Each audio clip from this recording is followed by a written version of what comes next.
தீபா, பீப்பாய உருட்ட போறோம். உருட்டட்டுமா? ஆ சரி சரி அம்மோ. உருட்டியா? நகரு.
தீபா, நான் பேசுறது கேக்குதா? ஆ கேக்குது. நீ இப்ப அருவியில மிதந்துட்டு இருக்க. இன்னும் கொஞ்ச நேரத்துல நான் கயிறை விட போறேன். அருவியில அடிச்சிட்டு போயிடுவோமோன்னு பயந்துராத. நான் ஸ்ட்ராங்கா பிடிச்சிட்டு தான் இருக்கேன். உனக்கு ஏதாவது பிரச்சனைனா ஹெல்ப் பண்ணி சத்தம் கொடு. நான் அப்படியே கயிறை இழுத்துடுறேன். அப்படின்னு சொல்லுவேன் பாத்தியா? அதாண்டி இல்ல. இங்க நடக்கிறது உண்மையான பரிகார பூஜை இல்ல, நான் செஞ்ச செட்டப் பூஜை.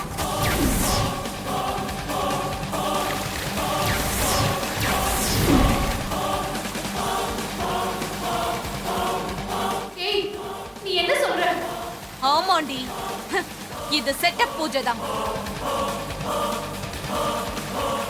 இந்த சாமியாரும் உண்மையான சாமியார் இல்ல, நான் ஏற்பாடு செஞ்ச டூப்ளிகேட் சாமியார் தான்.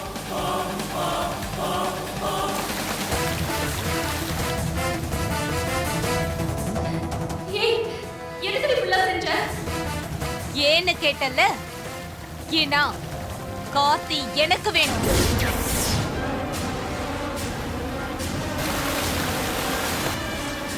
ஏய் என்னடி சொல்ற? அவர் உனக்கு வேணுமா? ஆமாண்டி, நான் கார்த்திய லவ் பண்றேன். அவரையே கல்யாணம் பண்ணிக்கணும்னு நினைக்கிறேன். அது நீ இருக்கிற வரைக்கும் நடக்காது. அதனாலதான் உன்னை க்ளோஸ் பண்ணணும்னு நினைச்சேன். திட்டம் போட்டு ஒவ்வொரு காயா நகர்த்தி உன் கதையை முடிக்க இப்ப உன்னை இந்த அருவியில தொங்க விட்டுருக்கேன்.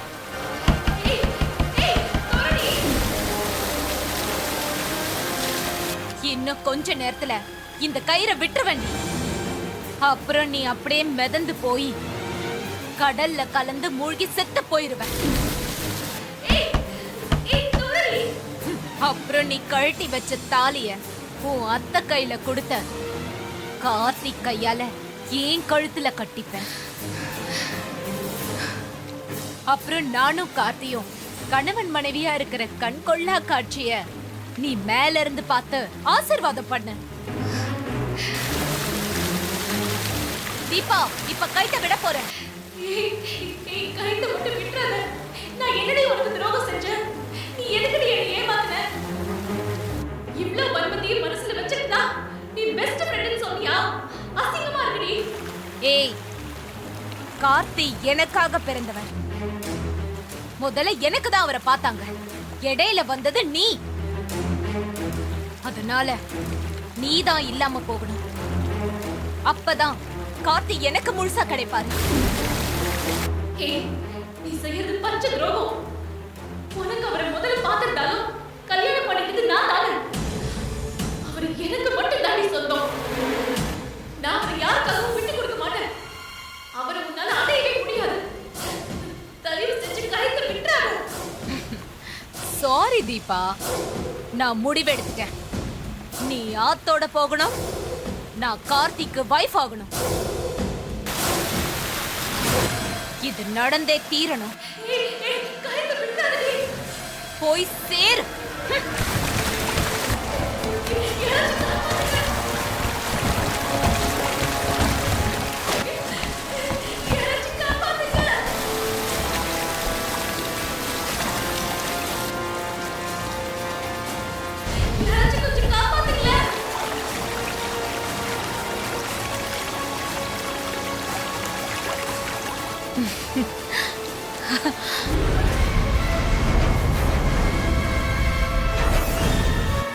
நான் ஜெயிச்சிட்டேன்.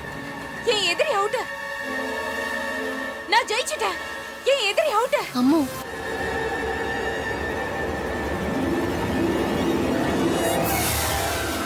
என்னாச்சு உனக்கு? இல்ல, பிசினஸ்ல எதிரி ஒருத்தர் இருந்தான். அவனை ஜெயிக்கிற மாதிரி நினைச்சு பார்த்தேன். அதான், வேற ஒண்ணும் இல்ல. எப்ப பார்த்தாலும் உனக்கு பிசினஸ் பிசினஸ் பிசினஸ் தான். நீ உன் வாழ்க்கையை பத்தி ஏதாவது நினைச்சு பாத்தியா? உனக்கு ஒரு நல்ல வாழ்க்கை வேணும்னு நினைச்சு பாரு. அப்பதான் உனக்கு ஒரு நல்ல வாழ்க்கை அமையும்.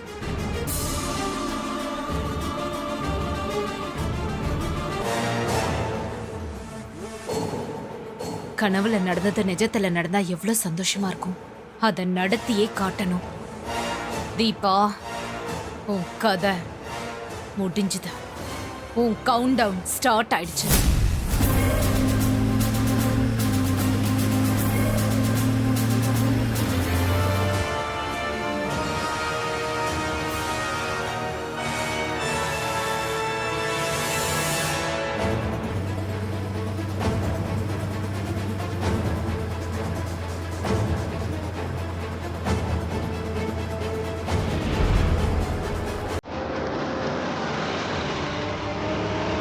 மாப்பிள்ள போலாம்.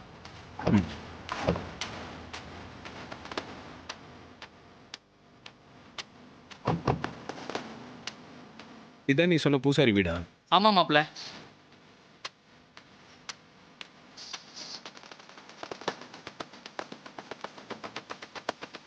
பூசாரி என்ன, பூசாரி என்ன வந்துருவார் மாப்பிள்ள.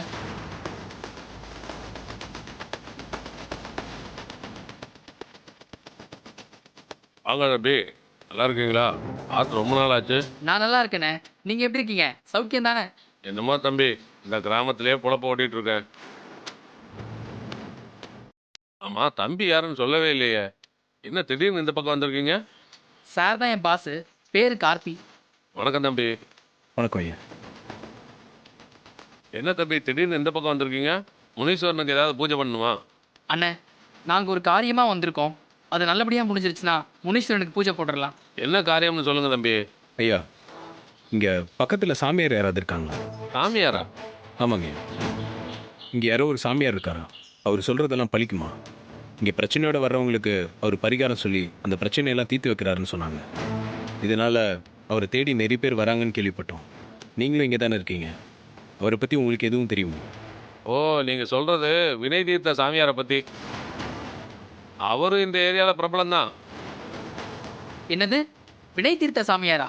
ஆமாம் தம்பி, அவர் நிறைய பேர் பிரச்சனைகளை பரிகாரத்தால் தீர்த்ததுனால அவருக்கு இப்படி ஒரு பேர் இருக்கு. அவர் சக்தி வாய்ந்த சாமியாராக இருக்கிறதால மக்கள் அவரை தேடி தினம் சாரையாக வராங்க. எப்போவுமே அவர் ஆசிரமம் கூட்டமாகவே இருக்கும். ஆனால் அவர் இப்போ இங்கே இல்லையே. ஏன் ஐயா, எங்கே போயிருக்காரு? அவர் இமயமலைக்கு போய் அங்கேயே தங்கிட்டாரு. அவர் இருந்த ஆசிரமத்தை கூட இங்கே இருக்கிற ஜனங்களுக்கு கொடுத்துட்டு போயிட்டாரு. சரிங்க ஐயா. அவரை தவிர இந்த ஏரியாவில் வேறு யாராவது சாமியார் இருக்காங்களா? எனக்கு தெரிஞ்சு இங்கே யாரும் அப்படி இல்லை. ஏன் அந்த சாமியாரை பற்றி இவ்வளோ கேட்குறீங்க? அது ஒன்றும் இல்லைண்ணே, எங்களுக்கு தெரிஞ்ச ஒருத்தர் அவரை பார்த்து ஏதோ பரிகாரத்தை பற்றி கேட்கணும்னு சொல்லிட்டு இருந்தாரு. அதனால தான் விசாரித்தோம். சரிண்ணே, நாங்கள் வரோம். தம்பி ஒரு நிமிஷம். ம்,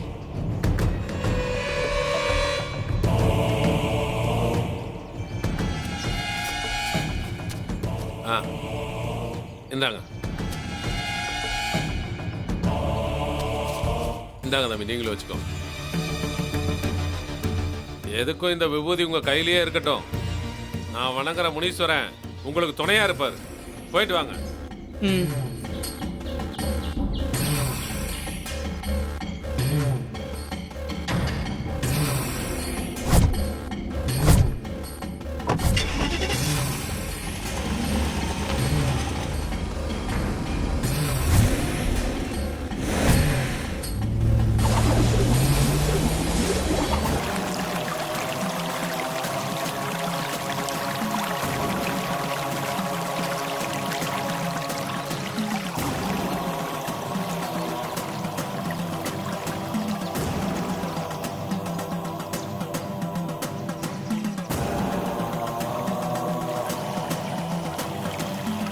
என்ன தீபா, காரை திடீர்னு நிறுத்த சொல்லிட்டு இங்க வந்து நிக்கிற? அம்மோ, எனக்கு ஒரு யோசனை தோணுது. என்ன தீபா? ஆ, பேசாம வண்டியை திருப்பிட்டு போய் என் வீட்டுக்காரரை பார்த்து இந்த பரிகாரத்தை பத்தி சொல்லி அவரையும் கூட்டிட்டு வந்து செஞ்சா என்ன?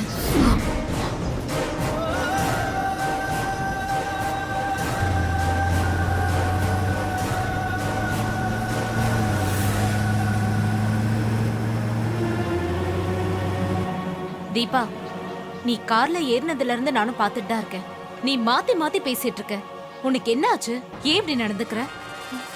இல்லடி, நான் எப்பவும் போலதான் இருக்கேன். அவரும் பரிகாரம் பண்றப்போ பக்கத்துல இருந்தா நல்லா இருக்கும்னு தோணுது. அவர் வந்தா இந்த பரிகாரமே நடக்காது. ஏன் அப்படி சொல்ற? அவர் உன் மேல ரொம்ப லவ் வச்சிருக்காருன்னு சொல்வல. ஆமாண்டி. அப்படிப்பட்டவரு உன்னை எப்படி இவ்ளோ கஷ்டமான பரிகாரத்தை செய்ய விடுவாரு? கண்டிப்பா செய்ய விட மாட்டாரு. நீ சொல்றதும் கரெக்ட் தான் அம்மு. அவர் வந்தாருன்னா கண்டிப்பா இந்த பரிகாரத்தை செய்ய விட மாட்டாரு. ஏன்னா அவருக்கு என் மேல அவ்வளோ அஃபெக்ஷன். எனக்கு ஒண்ணுன்னா அவரு ரொம்ப துடிச்சு போயிடுவாரு. நான் மனசுல நினைக்கிறத கூட எனக்கு வாங்கி கொடுக்கற அளவுக்கு என்ன நல்லா புரிஞ்சு வச்சிருக்காரு. எனக்கு அவர் கிடைச்சது ஒரு வரந்தான் அம்மு. அதுக்கு காலம் எல்லாம் அந்த கடவுளுக்கு நான் நன்றி சொல்லணும். உன் ராசிக்கு உனக்கு நல்லதாவே நடக்கும். வா, பூஜைக்கு போலாம். வா.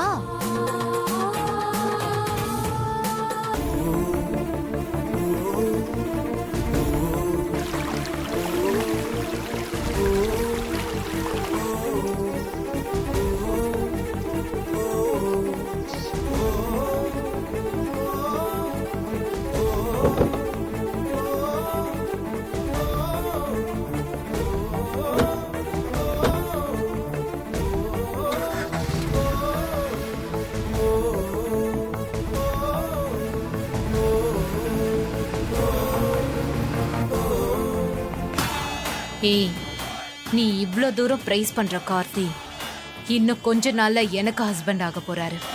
அதுக்கு பலி கொடுக்க தான் உன்னை இப்ப கூட்டிட்டு போயிட்டு இருக்கேன்.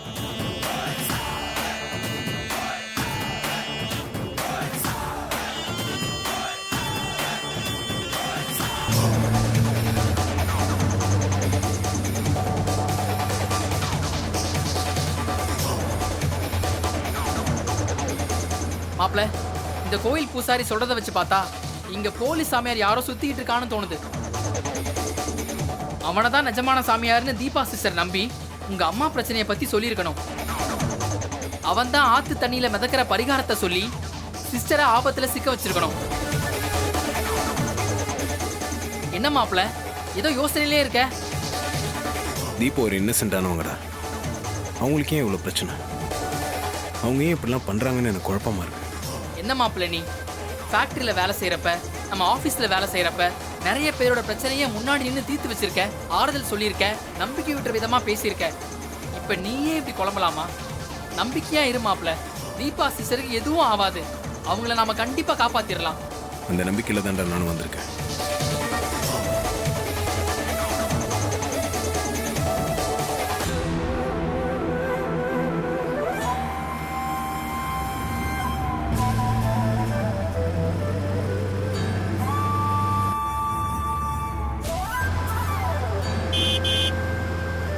நிறுத்துங்க நிறுத்துங்க, படுங்க படுங்க, இறங்கி வாங்க வாங்க.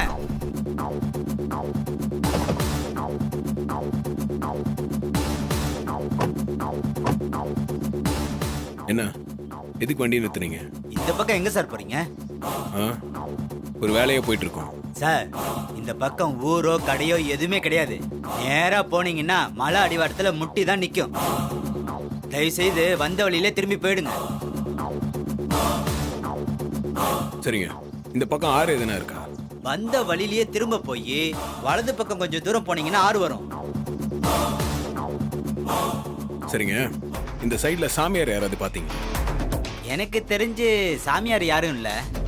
ஆனா 2 நாளா இந்த பக்கம் ஒருத்தன் சந்தேகப்படுற மாதிரி சாமியார் மாதிரியே சுத்திக்கிட்டு இருக்கான். அவனை பார்த்தா சாமியார் மாதிரி தான் இருக்கான்.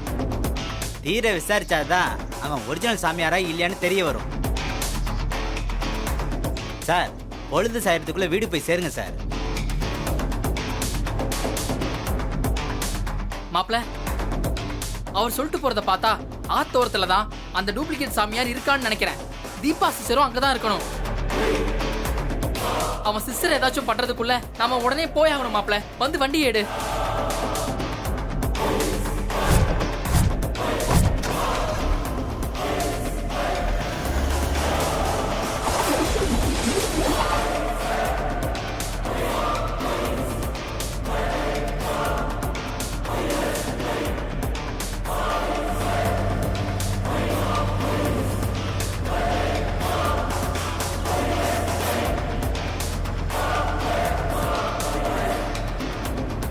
அம்மு, உனக்கு ஒன்று தெரியுமா? அவரு நான் வீட்டில் இருந்தாலும் இல்லை வெளியே இருந்தாலும் கரெக்டாக கண்டுபிடிச்சி சொல்லிடுவாரு. நீ என்ன சொல்ல வர? எனக்கு ஒன்றும் புரியல. இல்லை, நான் கிச்சனில் ஏதாச்சும் வேலையாக இருந்தா வெளியே இருக்கிற அவரு ஃபோன் பண்ணி என்ன கிச்சனில் இருக்கியான்னு கேட்பாரு. அதே மாதிரி நான் ஷாப்பிங்கில் இருந்தா என்ன ஷாப்பிங்கில் இருக்கியான்னு கரெக்டாக கேட்பாரு. எனக்கே ஆச்சரியமா இருக்கும், எப்படி அவர் கரெக்டா சொல்றாருன்னு. அவர் மனசுல நினைக்கிறத நானும் சொல்லுவேன், என் மனசுல நினைக்கிறத அவரும் சொல்லுவாரு. 2 பேருக்கும் நடுவுல அப்படி ஒரு வேவ் லெங்த் செட் ஆயிருக்கு. இப்ப கூட அவர் என்ன இங்க தேடி வந்தாலும் வருவார்னு என் மனசுக்கு தோணிட்டே இருக்கு.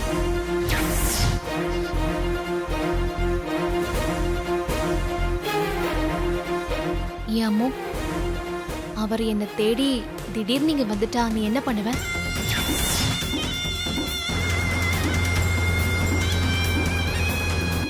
என்ன இன்னைக்கு இவ பேசுறதெல்லாம் ஒரு மாதிரியா இருக்கு. இப்படி பேசுறவ திடீர்னு இந்த பரிகார பூஜையை வேணான்னு சொன்னாலும் சொல்லிடுவா. அதுக்குள்ள நாம இவ கதையை முடிக்கணும். சொல்லு அம்மு, திடீர்னு வந்துட்டா என்ன பண்ணுவ?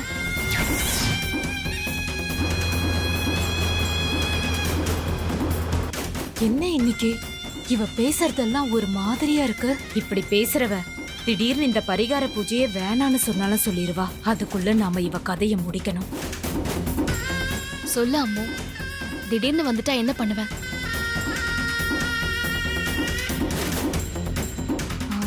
இல்ல, அவர்கிட்ட இந்த பூஜையை பத்தி சொல்லி புரிய வச்சு அவரை அனுப்பி வச்சுட்டு உன்னை மட்டும் வச்சு இந்த பூஜையை நடத்திடுவேன்.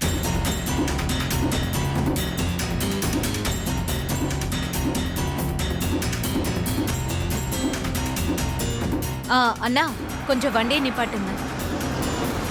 தீபா, நான் போய் ஒரு பிசினஸ் கால் பேசிட்டு வந்துடுறேன்.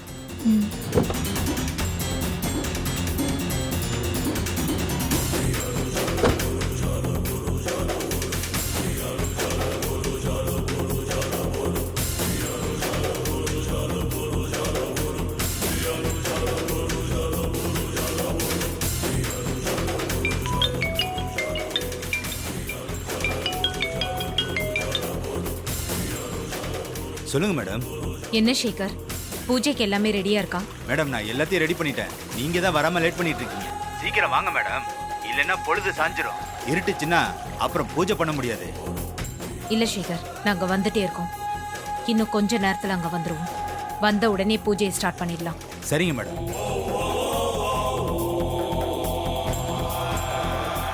அம்மு, என்னாச்சு அம்மு? ஃபோன் பேசிட்டியா? சரி வா போலாம்.